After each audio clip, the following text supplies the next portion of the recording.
into here where we had protocol, which is about right here. And then we're right here at the nursery. So we came in, we stayed, Capilina is right here, and the nursery that we're standing in right now is right here. As you can see, so much of the land here was cleared for cattle grazing. In fact, you can tell how distinct it is, right? Because look at the line for the Honau Forest Reserve, right? It's so stark. In fact, if you look at satellite images, you can see exactly what the outline of this, the original ranch property was, which we think it looks like a whale. You know, like here's the eye, here's the tail down here. It does. And so like we'll say, well, where are you working? Well, I'm gonna be down in the whale's tail. So that means you're here. This is the area that we're reforesting, right? It's all this open ground. And you can see this is that area that's on that image right there. See this little, how this is shaped right there? You can see that shape. I mean, it's turned like this, right?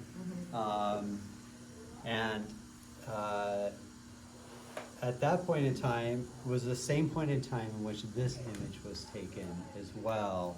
So if you look really closely, you can see all of the little they look like lines, but they're the planting holes that were we individually dig with the excavator, right? So that we can plant in the rock there. But since that time, we've planted all of this and this and all of this and all of this.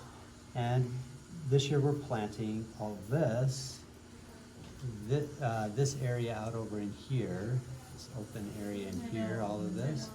And next year we're going to be planting all of this area down in here, and a little bit of, there's one spot up here that we'll finish off next year. So about 160 to 170,000 trees this year that we'll plant. That's amazing. And next year it'll be closer to about 240,000. Now it's a big step up for us. The most that we've planted in any 1 year so far has been 106,000 trees.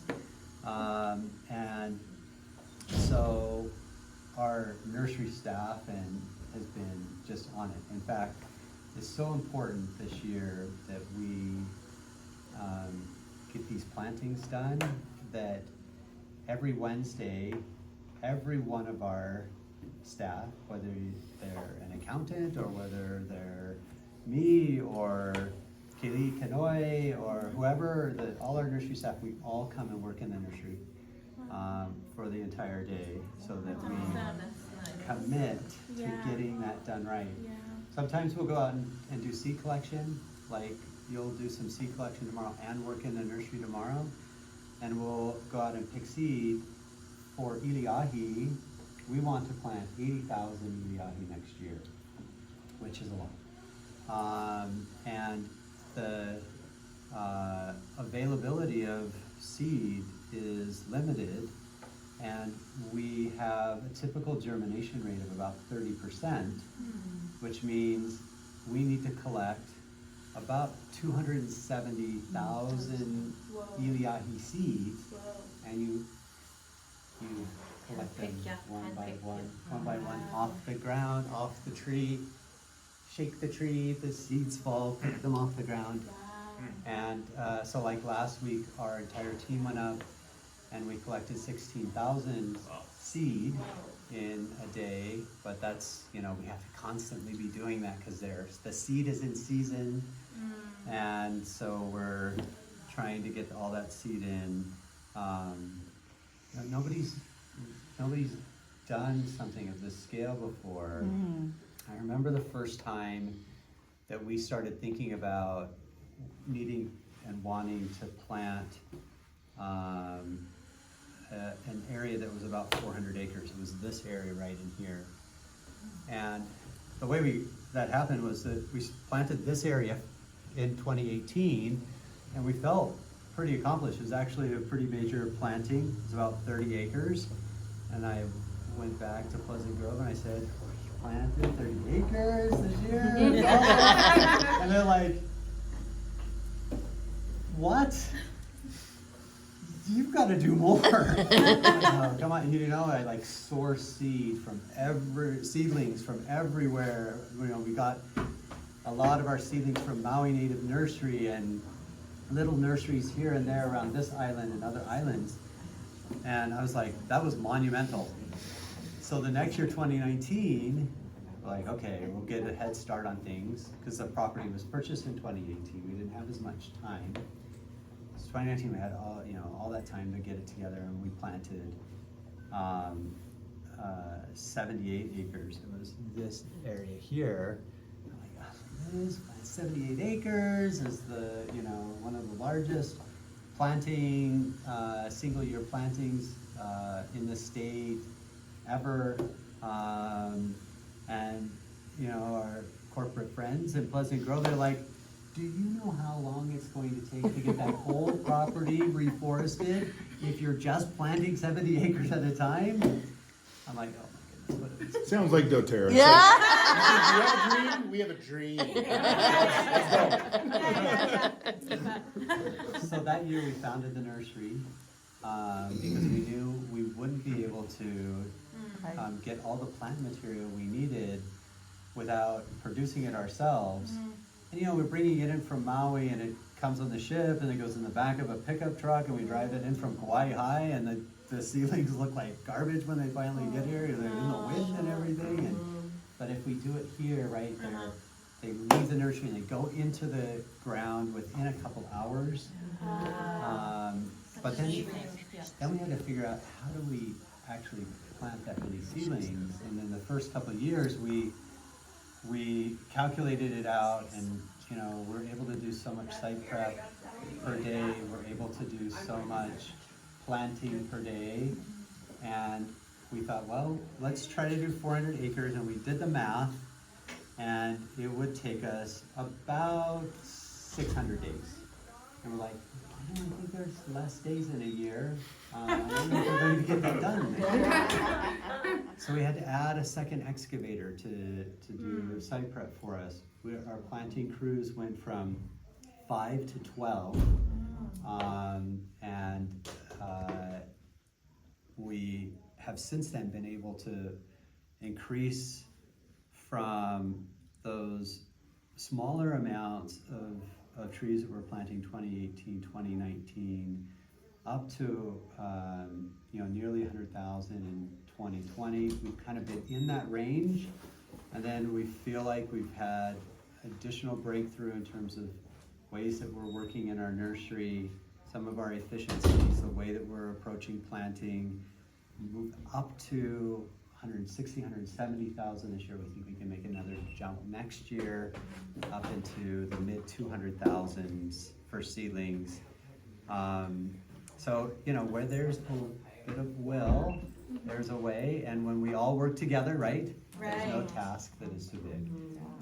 Oh, he hana nui ke aluia.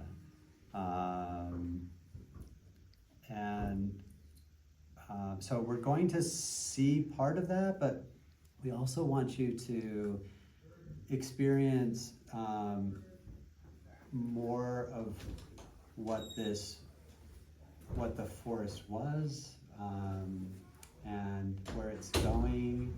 And so we'll actually spend some time in this area of the property, which you don't get to spend much time in. You don't get to spend time in at all when you're on a regular one-day visit. We usually come up the road here and then head into, this is where Hale Uhiwai, the pavilion is that we'll have lunch at, and normally we go to. And we look at these plantings, and sometimes we plant in this area here. But today we're going to come up, and we're going to come in here, and we're going to kind of come up the back roads here, and then across, and then come up this way through the property. And ultimately we'll go to the very top. Oh my god. I'm gonna cry, probably. Now, one thing to Are you gonna keep, join her? I am. Okay. I don't know why I should be crying, but I will be. How long has it been, right? Because much of this has been logged, right? For this part of the forest here, when do you estimate the last time it was logged and cleared? this area has been just selectively harvested out of, because, primarily it's an outflow here, which is not great for cattle grazing, right? This, much more of it is a pahoihoi flow, almost the whole thing, great for cattle grazing, great for raising grasses. So that got Really told me more yesterday. cleared, right? This got high graded out, so the iliahi was taken out of here, you know, long ago. And then the koa has been harvested out of there. It's like, oh, the kids are going to college. Let's get some koa out of there and pay for college. Oh, I need a new boat. Let's get some koa out of there. But there was never a, oh, let's put new trees in there. One reason for that is you can't just plant a tree, go out and replant a tree. In order to have a seedling survive, you have to remove and permanently exclude ungulates. So sheep, goats, feral cattle, pigs, if they're still in those areas, they'll eat that seedling like it was, you know, a snack bar.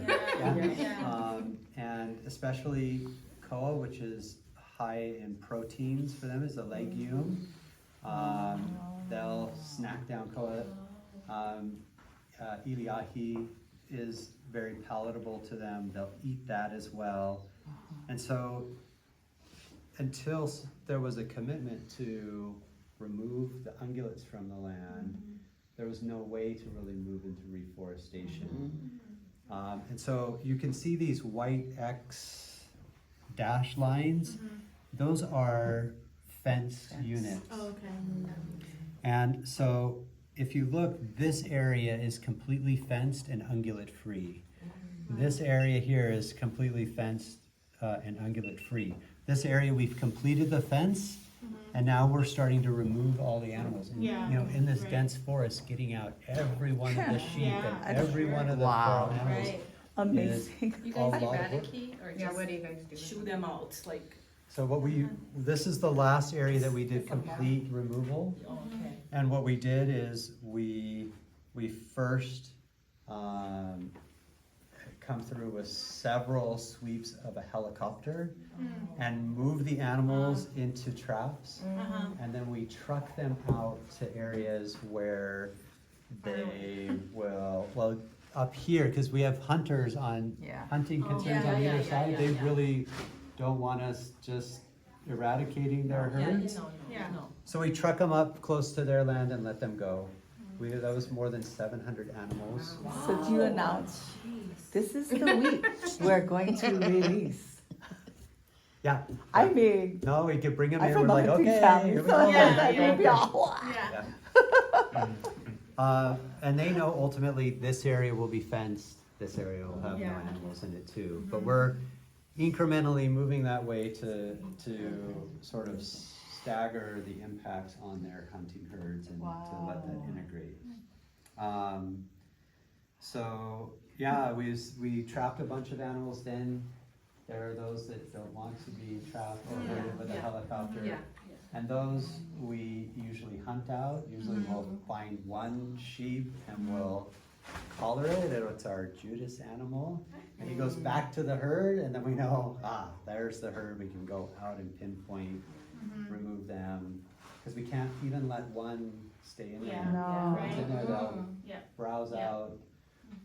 Hundreds of thousands of dollars of investment that's made in replanting the trees. Well, that's just amazing strategic planning here.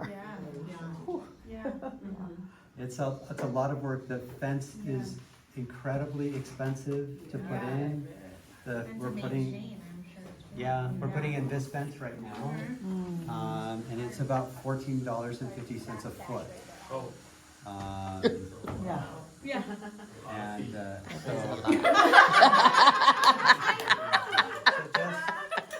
just this stretch here is gonna cost us a little over $100,000 to put in. And we put in miles and miles of things. Just tell them, give you the money. These guys right Oh, here. yeah, no,